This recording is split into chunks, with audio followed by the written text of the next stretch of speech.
A mix of emotions. That's how the attorney for one of the men who spent years in prison for the yogurt shop murders describes his client's reaction after investigators announced they know who was responsible for the 1991 killings. And the former suspect says he's relieved but still devastated by what he endured over the past 34 years. His charges were dismissed in 2009, but he and the other 3 former suspects have not been exonerated. Sam Stark spoke with their attorney about what exoneration would mean and the process to get there. What he's endured and what his family has endured weighs heavy on him.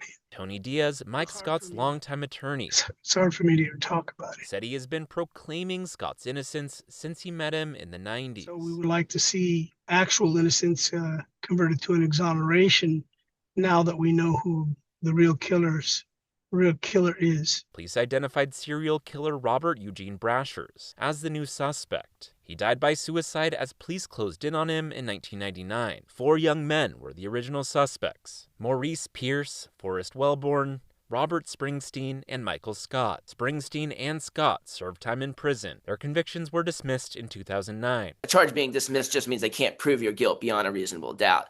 It doesn't mean you're innocent. Chris Perry, a criminal attorney who focuses on post-conviction law, says full exonerations are very rare. You'll see people get their freedom back, wrongful convictions get overturned, but there's an extra bar for that exoneration. Perry said what is likely to happen next is an attorney will file a petition of innocence with the trial judge. That trial judge can then order an exoneration on the basis of innocence. Getting that court order is the key criteria that they need in that, and then the rest of it kind of flows from there. Diaz said he's been with Scott since the start of this, and he will stand by him until the end. I'm sure it shortened my life, but I would do it again.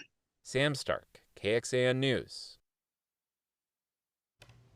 And the attorney we spoke to said an exonerated person in Texas is entitled to $80,000 for each year of incarceration. And on Friday night, I spoke with Robert Brashers. Actually, Sam did, or the daughter, of Brashers. You can watch that full interview over on KXAN.com or on our free streaming app, KXAN Plus.